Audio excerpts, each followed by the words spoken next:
Okay, let's move on to our talking point, shall we, on Big Fight Review, and it's a very big topic. Well, next month Britain could have a new world heavyweight champion. David Haye fights Nikolai Valuev for the vacant WBA title. That fight taking place in Germany.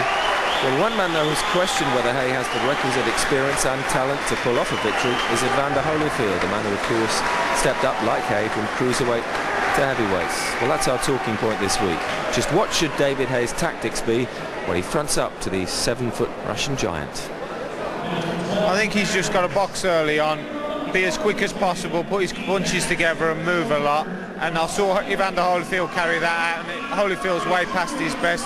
So I think they'll know the plan. I think they'll box and move early and look to catch him with that good right hand David Haye's got. But speed will beat Valuev all day long, and Haye's got speed.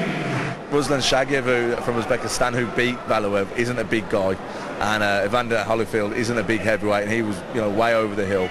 I think David Haye's got. I think he definitely wins. I think he outboxes him all night long. How does David Haye beat Nikolai Valuev? Speed, power, quickness, in and out, don't get involved, and it's going to be a long fight for him, but I think he's going to come through. Hit and run.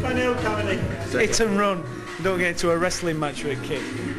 Because if he gets him on ropes and gets hold of him, he's a big heavy guy. He'll take all power out of David Haye, leaning on him, and he'll keep him banging away. I think as long as he's in good shape and he works hard and he's very fit for the fight, and he doesn't lose concentration or get too excited and sticks to the game plan, I think he can outbox him for the 12 rounds, definitely. I think Haye has the class and the speed to basically outclass him. He's very slow, Valuev, obviously he's a giant, but I just fancy Haye can give him a boxing lesson and win the decision. David beats Goliath. I think so, yeah. Well, no matter how you look at it, it is a giant-sized task for David Haye. John, is he up to it? It's a massive task. The guy he's fighting is over 7 feet tall. He weighs 23, 24 stones. We know he's got a terrific chin. He might be slow. He might be obvious in what he does. But David Haye, as we've seen through his career, has got a weakness around the chin. Is he a genuine heavyweight? I don't think we know that yet. And if he can go in there and if he can box like Chagayev did, like Evander Holyfield did against Valuev, I think Holyfield beat Valuev, then he's got a great decision. Goes in there trying to knock him out, problems. So, Dukey, if just say you were facing someone like that, unlikely, I know, but what would your tactics be with someone towering over you? Couldn't have happened in your weight, of course, but what would your tactics be? Well, to be supremely fit. To be supremely fit and supremely confident going into the fight, which David Haye doesn't lack in terms of confidence. His confidence is right where it should be. The undisputed cruiserweight champion of the world. Going into the fight, needs to make sure that, as I say, he's got to be supremely fit and set a pace on Valuev that Valuev can't possibly live with.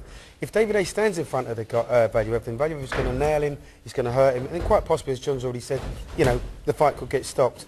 But I don't think David Haye's that silly.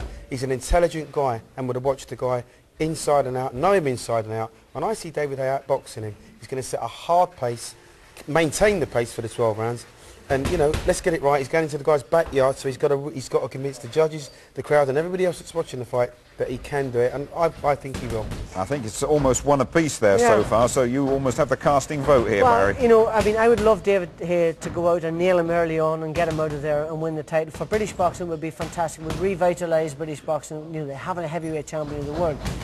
The reality is, this guy's proven. He takes a good shot. He's a bit more agile. He's actually very quick. He's a very quick puncher. What I also like is the fact that he places his shots right. He's got great accuracy, nails it right on the button, and puts his combinations together. Does take time to get into it, but what Duke is saying is he needs to get out of the box and start fast. The truth is that he can't change the chemistry and the way he fights. He's got to fight the way he's always fought, which is explosive.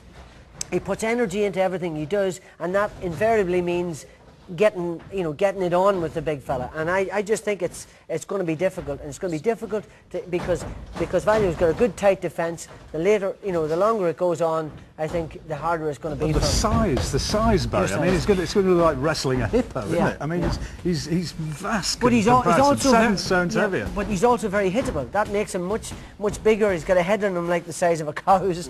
He can. He's serious. I'll tell him from here. He's in Germany, but he's much more hittable. So that gives David a real chance. But I just think the longer the fight goes, wins, the more difficult it's going to be. OK, then 2-1 in favour of the beast from the east, Mr. Valuev. We will have to wait and see. And when you rejoin